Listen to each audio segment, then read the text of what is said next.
পানীত দ্ৰৱণীয় ভিটামিন কি? পানীত দ্ৰৱণীয় ভিটামিন হৈছে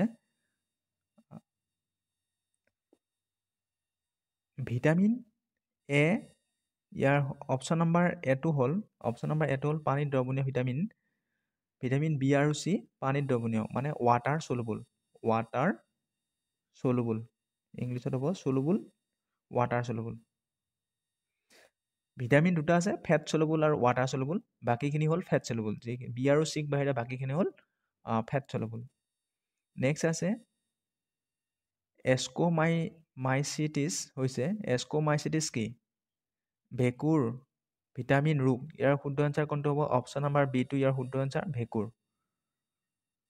নেক্সট কুৱেশ্যন, ৰেটিনল কি? ৰেটিনল হ'ল option number C vitamin A. Koch ৰাজ্যত প্ৰচলিত মুদ্ৰাক কি বুলি কোৱা হয়? এইটো এছাম পুলিচত আহিছে। এছাম পুলিচ ABUB এণ্ড APRৰ কাৰণে এইটো কমন কুৱেশ্যন হয়। কোচ ৰাজ্যত প্ৰচলিত মুদ্ৰাক কি বুলি কোৱা হয়? নাৰায়ণী মুদ্ৰা বুলি কোৱা হয়। নেক্সট কুৱেশ্যন, আহোম যুগত প্ৰচলিত মুদ্ৰাবোৰৰ আকাৰ আছিল। এইটো সুধিব পাৰে। আহোম যুগত প্ৰচলিত মুদ্ৰাৰ আকাৰ কি আছিল? আঠচুকীয়া। এইটো কুৱেশ্যন আহিব।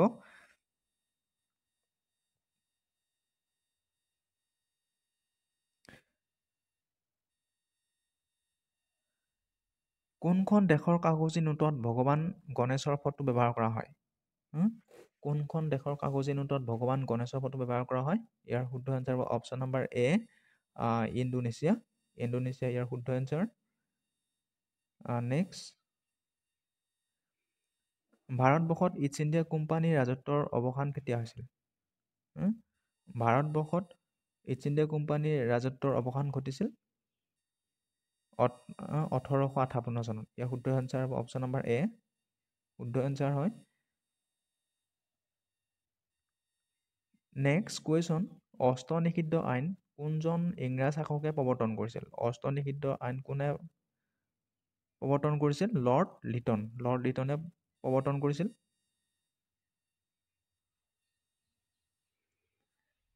এতিয়া কুৱেশ্যন দিয়া আছে, সত্যাগ্ৰহ শব্দটো কোনটো ভাষাৰ পৰা লোৱা হৈছে? সত্যাগ্ৰহ শব্দটো কোনটো ভাষাৰ পৰা লোৱা হৈছে?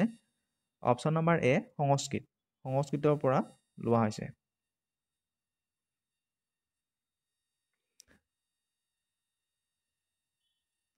নেক্সট হ'ল সত্যাগ্ৰহ শব্দটোৰ অৰ্থ কি? সত্যাগ্ৰহ শব্দটোৰ অৰ্থ কি? অপশ্যন নম্বৰ চি সত্য আৰু অহিংসা। এইবাৰ হয়তো ABUB সুধিব পাৰে এইটো। সত্যাগ্ৰহ শব্দটোৰ অৰ্থ কি? সত্য আৰু অহিংসা। দেখাত সহজ যেন লাগিব, কিন্তু তাৰ ভিতৰতে মানে বহুখিনি অৰ্থ নিহিত হৈ আছে।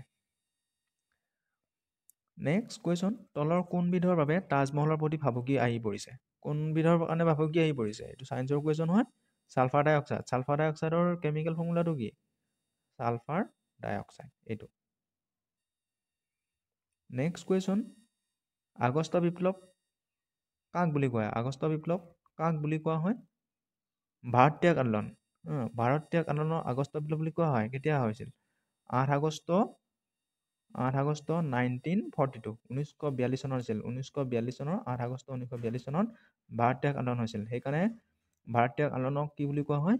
আগষ্ট আন্দোলন বুলি কোৱা হয়। নেক্সট কুৱেশ্যন, কোনজন মোগল সম্ৰাটৰ কবৰস্থান ভাৰতবৰ্ষত নাই? কাৰ নাই? জাহাংগীৰ। ইয়াৰ শুদ্ধ এনচাৰ অপশ্যন নম্বৰ এ জাহাংগীৰৰ ভাৰতবৰ্ষত তেওঁৰ কবৰস্থান নাই। নেক্সট কুৱেশ্যন, শিৱসাগৰ পুখুৰী কোনে খন্দাইছিল?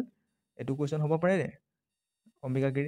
অম্বিকা কুঁৱৰী কাৰ ৰাণী আছিল বাৰু? শিৱসিংহৰ পত্নী আছিলে।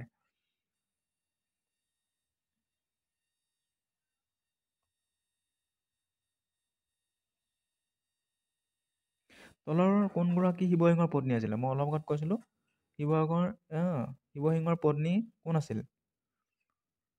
ইয়াৰে এটাও নহয়। শিৱসিংহৰ পত্নী আছিলে ফুলেশ্বৰী আছিলে। পিছত যেতিয়া ফুলেশ্বৰীৰ মৃত্যু হৈছিলে তেতিয়া ৰাণী তেওঁৰ ফুলেশ্বৰীৰ ভনীয়েক অম্বিকাক শিৱসিংহই বিয়া কৰিছিলে। শিৱসিংহৰ দুজনী পত্নী আছিলে। প্ৰথমজনী হ'ল ফুলেশ্বৰী আৰু দ্বিতীয়গৰাকী হ'ল ৰাণী অম্বিকা। নেক্সট কুৱেশ্যন, পিয়লি বৰুৱাক কেতিয়া ফাঁচি দিছিল? পিয়লি বৰুৱাক ফাঁচি দিছিল 1858 চনত। মণিৰাম দেৱানৰ লগত আৰু কাক ফাঁচি দিছিল? এইটো 1858 চনত মণিৰাম দেৱানৰ লগত পিয়লি বৰুৱাক ফাঁচি দিছিল। তলৰ কোনগৰাকী শিৱসিংহৰ পত্নী আছিল? কোন আছিল? এইটো ফুললতা নহয়, ইয়াৰ হেৰিটো হ'ব ফুলেশ্বৰী আৰু অম্বিকা আছিল। পৰাধীন ভাৰতৰ অসমৰ প্ৰথম প্ৰধানমন্ত্ৰী কোন আছিল? পৰাধীন ভাৰতৰ মানে যেতিয়া 1937 চনৰ কথা কৈছে, তেতিয়া আছিল ছাৰ সৈয়দ মহম্মদ ছাদুল্লাহ, 1937, 1937 চনৰ আছিলে। পৰাধীন অসমৰ প্ৰথম মুখ্যমন্ত্ৰী মহম্মদ ছাদুল্লাহ কোনটো ৰাজনৈতিক দলৰ পৰা প্ৰাৰ্থিত্ব কৰিছিল? কোনটো দলৰ পৰা প্ৰাৰ্থিত্ব কৰিছিল? মুছলিম লীগৰ পৰা।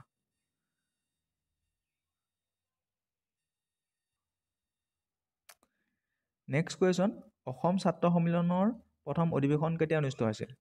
এই কুৱেশ্যনটো এছাম পুলিচ SI 2023 আহিছিলে।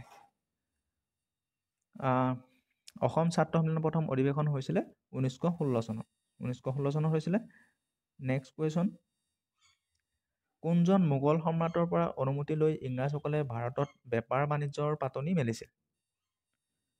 কোনে পাতনি মেলিছিল? জাহাংগীৰৰ পৰা।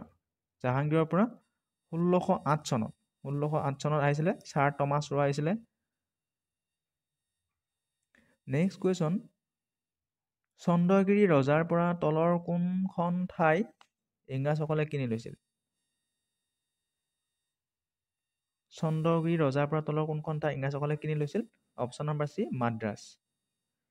নেক্সট কুৱেশ্যন, কোনজন ইংৰাজ শাসকৰ দিনত ভাৰতবৰ্ষত কাগজ নোটৰ প্ৰচলন হৈছিল? Option number B, Lord Canning. Lord কেনিঙৰ দিনত কাগজী নোটৰ প্ৰচলন হৈছিল। স্বত্ব বিলোপ নীতি কোনে প্ৰৱৰ্তন কৰিছিল? স্বত্ব বিলোপ নীতি কোনে প্ৰৱৰ্তন কৰিছিল?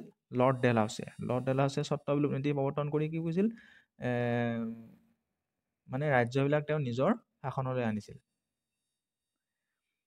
নেক্সট কুৱেশ্যন, কোনজন ইংৰাজ শাসকৰ দিনত ভাৰতবৰ্ষত সংবাদপত্ৰ নিষিদ্ধ আইন প্ৰণয়ন কৰিছিল? সংবাদপত্ৰ নিষিদ্ধ আইন প্ৰণয়ন কৰিছিল লৰ্ড লিটনে। নেক্সট কুৱেশ্যন, অসম ছাত্ৰ সন্মিলনৰ প্ৰথম অধিৱেশন সভাপতি কোন আছিল? পদ্মনাথ গোহাঁই বৰুৱা। এইটো হ'ব অসম ছাত্ৰ সন্মিলনৰ প্ৰথম অধিৱেশন সভাপতি আছিল লক্ষ্মীনাথ বেজবৰুৱা। লক্ষ্মীনাথ বেজবৰুৱা হয়। পদ্মনাথ গোহাঁই বৰুৱা হ'ল অসম সাহিত্য সভাৰ 1917 চনত তেওঁ সভাপতিত্ব কৰিছিল। নেক্সট কুৱেশ্যন, চন্দ্ৰগুপ্ত মৌৰ্য কেতিয়া মগধৰ ৰজা হয়? চন্দ্ৰগুপ্ত মৌৰ্য মগধৰ ৰজা হয় 321 খ্ৰীষ্টাব্দত। অপশ্যন নম্বৰ A টো ইয়াৰ শুদ্ধ এনচাৰ। নেক্সট কুৱেশ্যন, প্ৰথম বৌদ্ধ মহাসভা কোনজন ৰজাৰ দিনত হৈছিল? প্ৰথম বৌদ্ধ মহাসভা তলৰ কোনজন ৰজাৰ দিনত হৈছিল? অজাতশত্ৰুৰ দিনত। অজাতশত্ৰুৰ দিনত বৌদ্ধ মহাসভা অনুষ্ঠিত হৈছিল। DGPৰ সম্পূৰ্ণ অৰ্থ কি? DGPৰ সম্পূৰ্ণ অৰ্থ হ'ল director general of police. Assam পুলিচৰ এইটো কুৱেশ্যন আহিব পাৰে। DGP ফুল ফৰ্ম আহিব পাৰে। আৰু বৰ্তমান অসমৰ 2024-25 চনৰ DGP কোন? ভাৰপ্ৰাপ্ত DGP হ'ল হৰমিত সিং ছাৰ। বৰ্তমান তেওঁ অসমৰ DGP। নেক্সট কুৱেশ্যন, প্ৰথম ভাৰতীয় মহিলা IPS বিষয়াগৰাকী কোন আছিল? প্ৰথম ভাৰতীয় মহিলা IPS বিষয়া হ'ল কিৰণ বেদী। নেক্সট কুৱেশ্যন, সীমান্ত সুৰক্ষা বাহিনী BSF কেতিয়া গঠন হয়? BSF গঠন হৈছিল 1965 চনত। গুপ্ত বংশৰ শাসনকালত ভাৰতলৈ অহা বিদেশী পৰ্যটকজন কোন আছিল? ফাহিয়ান। কুৱেশ্যন হয়, তলৰ কোনটো ধূমকেতু 76 বছৰৰ মূৰে মূৰে দেখা যায়? কোনটো ধূমকেতু? হেলিৰ ধূমকেতু। হেলি ধূমকেতু 76 বছৰৰ মূৰে মূৰে দেখা যায়। এইটো কুৱেশ্যন খুবেই ইম্পৰ্টেণ্ট কুৱেশ্যন হয়। এইটো ইম্পৰ্টেণ্ট কুৱেশ্যন হয়। এইটো এটা কমন কুৱেশ্যন। সৌৰজগতৰ বৃহত্তম গ্ৰহ কোনটো? বৃহস্পতি। এছাম পুলিচত এই 50টা কুৱেশ্যনৰ ভিতৰত তাৰে 30টা কুৱেশ্যন ইজি থাকিব। তাৰ ভিতৰত ইয়াৰ সৌৰজগতৰ ওপৰত কুৱেশ্যন থাকিব। যিকোনো কুৱেশ্যন থাকিব সৌৰজগতৰ আটাইতকৈ ওচৰৰ গ্ৰহ কোনটো হ'ব, সৌৰজগতৰ আটাইতকৈ দূৰৰ গ্ৰহ কোনটো, বৰ্তমান সৌৰজগতত কিমানটা গ্ৰহ আছে, এনেকুৱা কথা সুধিব পাৰে। প্লুটো কেতিয়াৰ পৰা গ্ৰহ নহয় বুলি ঘোষণা কৰিছে, এনেকুৱা কুৱেশ্যন সুধিব পাৰে। নেক্সট, মই যিমান পাৰে দাঙি ধৰিব চেষ্টা কৰিম। সূৰ্যৰ পৰা আটাইতকৈ দূৰত থকা গ্ৰহ কোনটো? সূৰ্যৰ পৰা আটাইতকৈ দূৰত গ্ৰহ আছে নেপচুন। কাৰণ প্লুটোক 2005 চনত যিখন প্লেগত যিখন এষ্ট্ৰনমিকেল মিটিং হৈছিলে, তাত 2005 চনত প্লুটোক সৌৰজগতৰ গ্ৰহ নহয় বুলি উল্লেখ কৰিছে। ইউৰেনাছ গ্ৰহটো কোনে আৱিষ্কাৰ কৰিছিল? ইউৰেনাছ গ্ৰহটো আৱিষ্কাৰ